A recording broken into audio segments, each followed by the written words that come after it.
President, you basically said what I wanted to say. But I wanted to segundahan ko yung sinabi ninyong dalawa kasi kanina lumapit talaga ako kay Migs when I saw the Senator Migs when I saw the news article na sabi ko bakit malisyoso ang dating nito.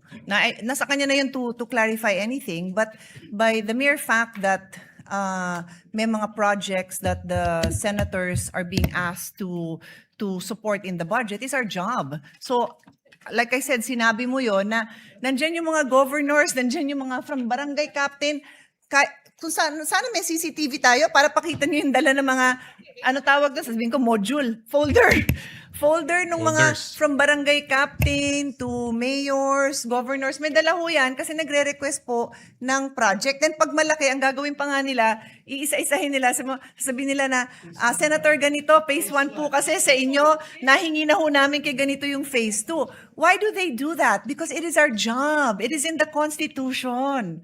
So, alam nila ngayon. Ngayon, none of us, I can speak, I guess I cannot speak for everyone na, but I'll speak for myself. We don't tolerate corruption here. But I also don't tolerate that there are insinuations that we're doing wrong when we make amendments that are called insertion. Tatawagin ng insertion, tapos may mali siya na. Whether that is the news outlets, people out there from within the Senate, I object to that. That is not fair because it is our job. Ngayon, kung meron kang ginawang malisyoso, di yun, take it up in the proper forum. Pero to just say na si Senator JV, gamitin ko Senator JV kasi okay lang sa kanya to, nag-insert ng ganito karami dun sa, sa PhilHealth. Oh, ginagawa namin yan. Because it's our job. Ilang beses ako tumayo dito na, alam niyo yan, kasi kayo po ang chairman, na nilaban ko na ibalik, i-insert. Yes, that is the word insertion. Ibalik, i-insert yung pondo ng PhilHealth na hindi binibigay. So if I call it an amendment, it's okay. But if I call it an insertion, malisyoso yon, bawal yon. So that's what I'm saying. It is our job. So I thank the majority floor leader for standing up and sabi nga niya, ako na tumayo dito. Well, tumatayo din ako with you. Tumatayo din ako with you. And I never went to you for a project kasi nga tama, alam ko na si finance chairman, that was Sani Angara at that time, then Senate President last year, and now JV, nasasabi mong, may room ba tayo para sa more classrooms? May space ba na paghahanapan? Remember in our debate yesterday on no detention, di ba? I put on record na nagdagdag ako ng budget for zero balance billing. And then the Senate President properly reminded me na hindi lang para dun sa mga regional hospitals and LGUs, pati sa specialty hospitals. You reminded me. And then I even said nga na yung pilot project na I proudly, ako nag-initiate, ako talaga nag-insert nun. 1 billion for pilot project ng LGU Zero Balance kasi naaawa ako sa mga mayor na pinupuntahan sila ng mga pasyente na in-announce po Zero Balance. Ay, hindi kasi kami kakasama doon. So, maliit lang yung 1 billion, sobrang konti, but I put on record, it's a start.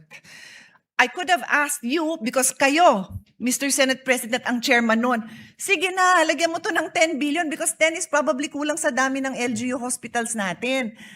But alam ko may hangganan, so sabi ko, start ako 1 billion. Kaya sa next chairman natin ng Committee on Finance, abangan mo, kasi pag nagamit ng maganda yung LGU zero balance budget na yon, baka dobling ko, tripling ko. At I'm sure papayag ka kasi full support din tayo sa bagong PhilHealth chairperson, president, di ba? So ganun yun, that is the process. So thank you, Majority Floor Leader, for bringing this up. Sana nakadagdag lang tayo sa pagkakaintindi ng mga kababayan natin on what our jobs are. And again, no tolerance naman po tayo sa mga kasamaan at mga corruption naman dyan. We're just doing our job. Thank you. Thank you, Senator Pia. At ina-assure natin ang publiko na pagpapatuloy natin yung ating transparency measures na yung mga requests ay may request sa ahensya, may resolutions, mayroong mga plano, at lahat to i-upload ho natin sa website para makita ho ng ating mga kababayan. So we recognize Senator Raffy Tulfo and then Senator Robin Padilla and then Senator J.V. Ejercito. Kasi nga po, Mr. President, nabanggit ni Majority Leader, Floor Leader, Senator Migs Zubiri, yung pangalan ko. Totoo yun, may nagreklamo po sa akin way back. tungkol doon sa problema sa bagong taas Valencia City, Bukidnon.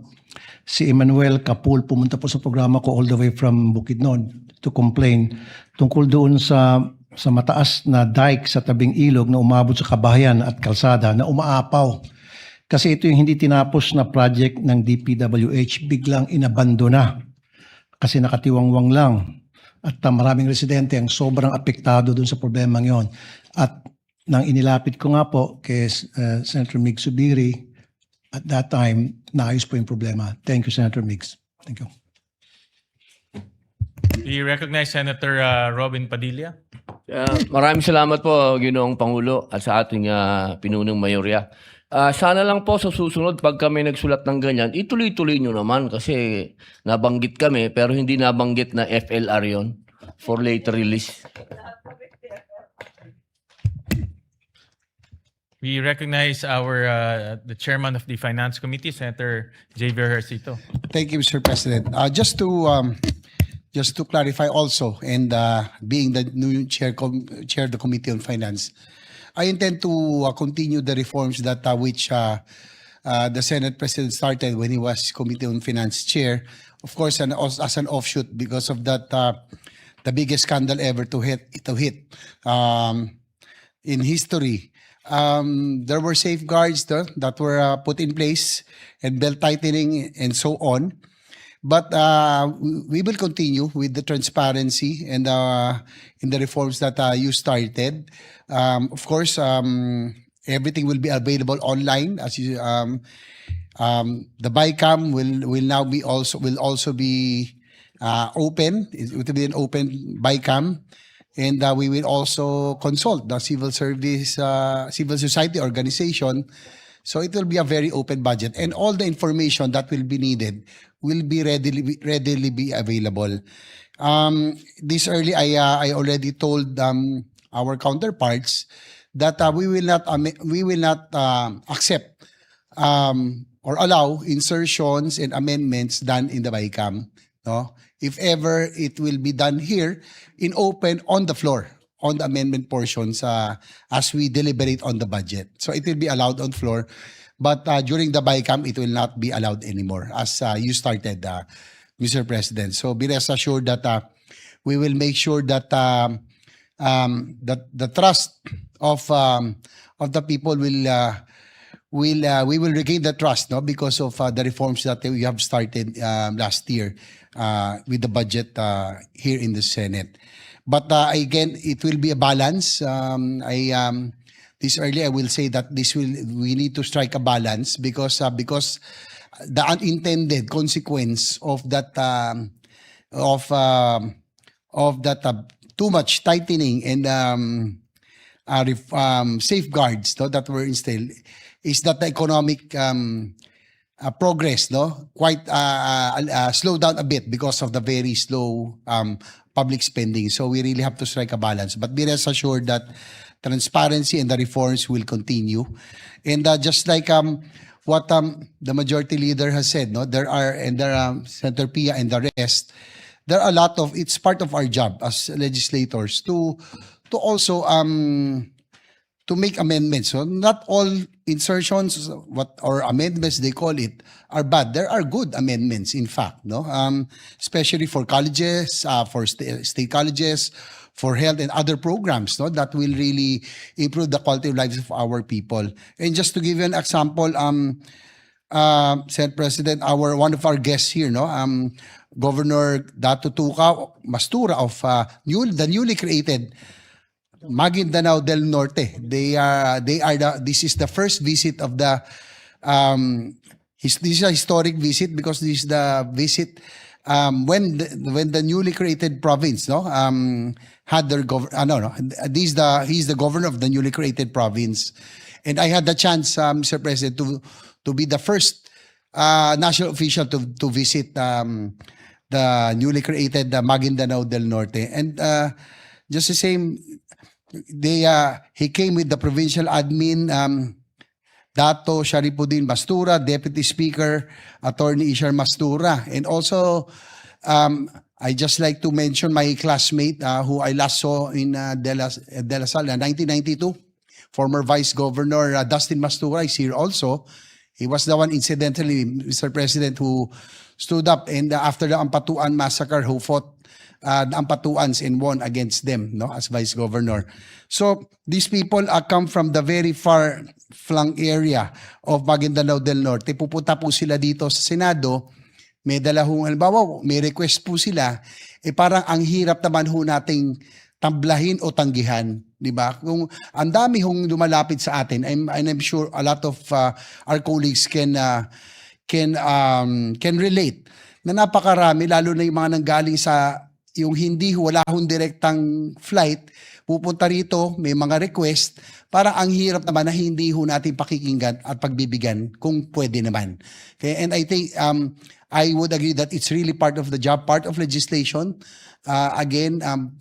To improve our budget, and be rest assured that to my colleagues that although of course transparency will continue, reforms will continue, but of course we have to make sure also that we serve our purpose. That is, if there are projects or programs that will really improve the quality of lives of our people, then that's part of our job.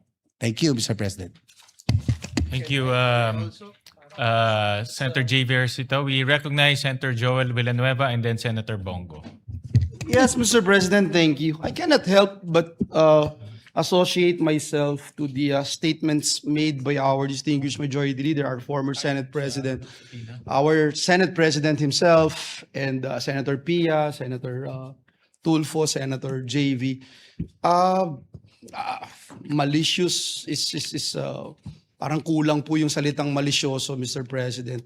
Couple of days ago, si Senator Robin Hood at si Senator Bongo naman yung face of the day. Ngayon si Senator Migs.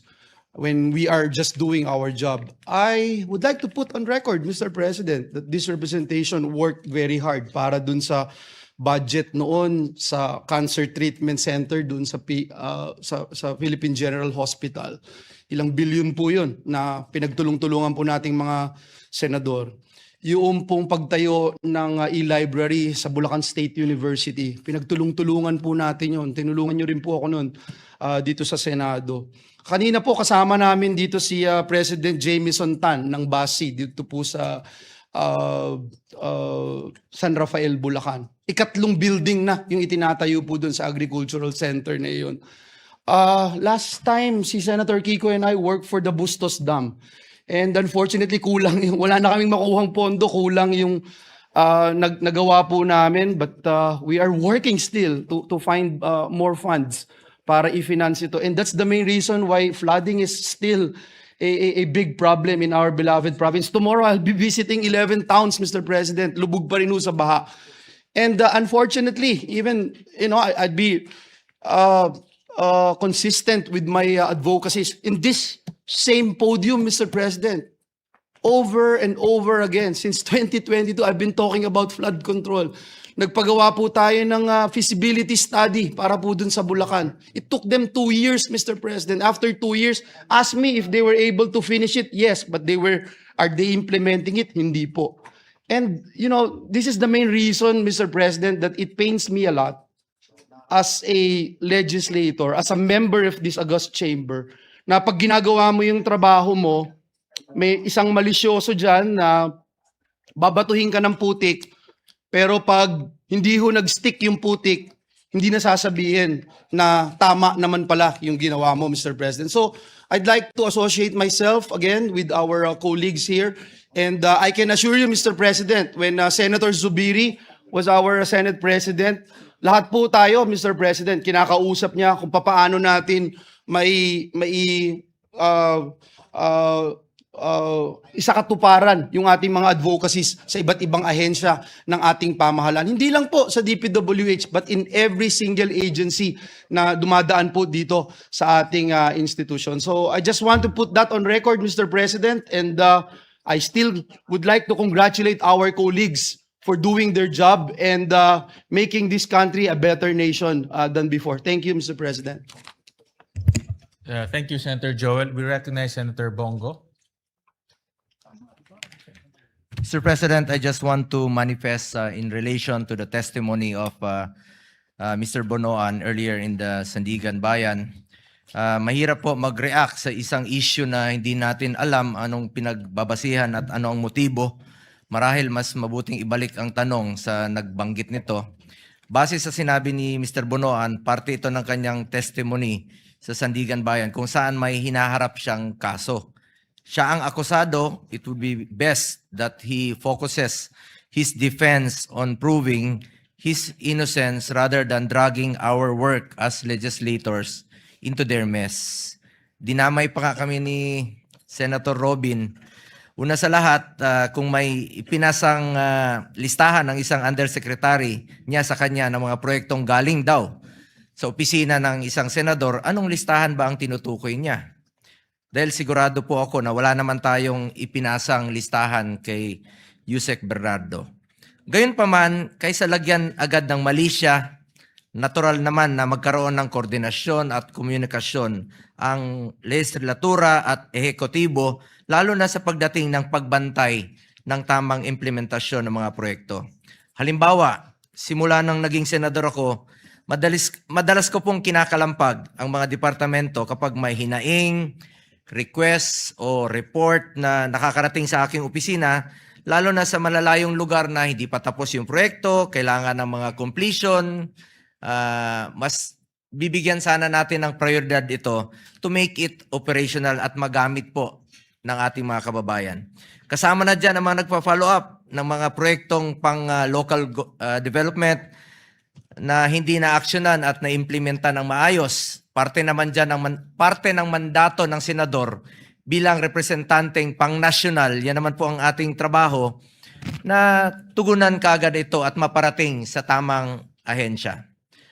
At hanggang ngayon, marami pa rin pumipila sa aming opisina. Hanggang ngayon, na humingi ng tulong, hindi pa nila nagagamit ito, kailangan tapusin, kailangan mapondohan. Sir, unahin nyo naman yung lugar namin, 4th class municipalities kami, tulungan nyo kami.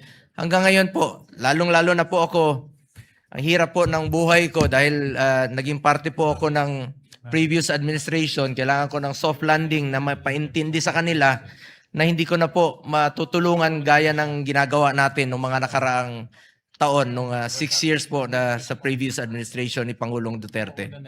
Parte rin po ng trabaho natin na bantayan ang implementasyon ng mga batas na ating pinasa rito. Oversight function natin yon. Kasama na dyan ang national budget bawat taon na naglalaman rin po ng mga proyektong nasa ilalim ng DPWH.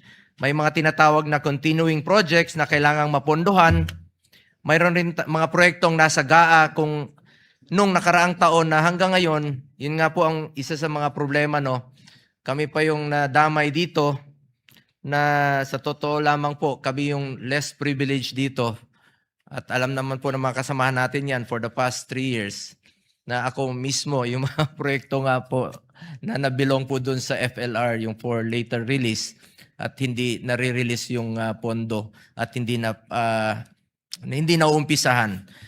Ibig sabihin yan, ako po yung kami, yung mga less privileged dito sa Senado, as early as 2023, yung mga proyekto ko po ay yung mga amendments natin hindi pa nare-release dahil identified po ako sa nakaraang administrasyon.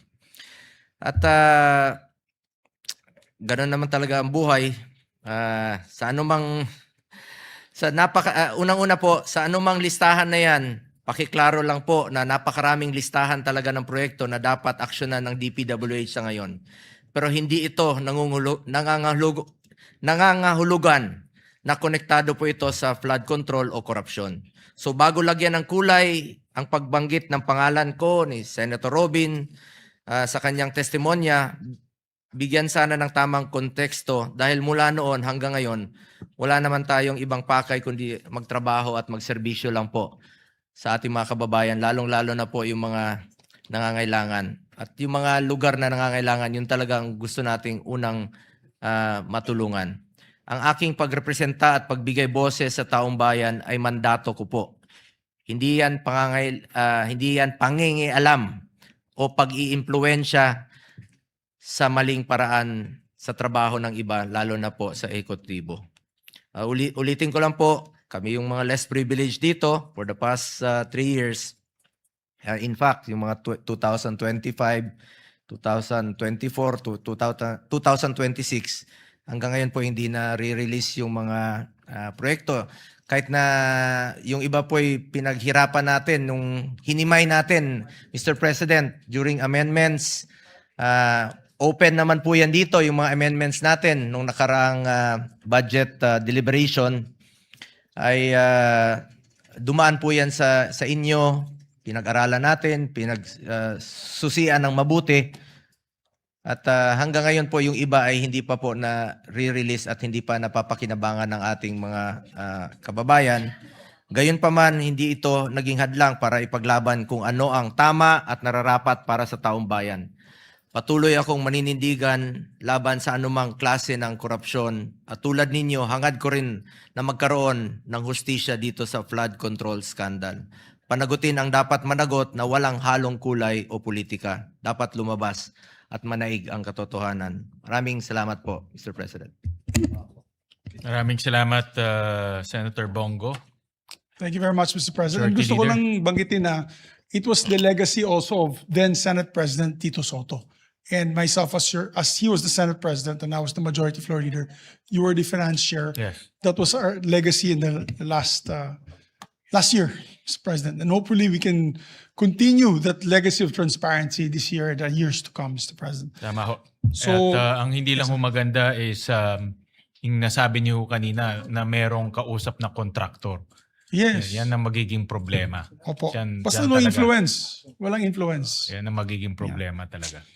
Thank you, Mr. President. Mr. President, we just have to move forward on this and let's discuss now. We just have to approve on second reading the bill, the happy bill of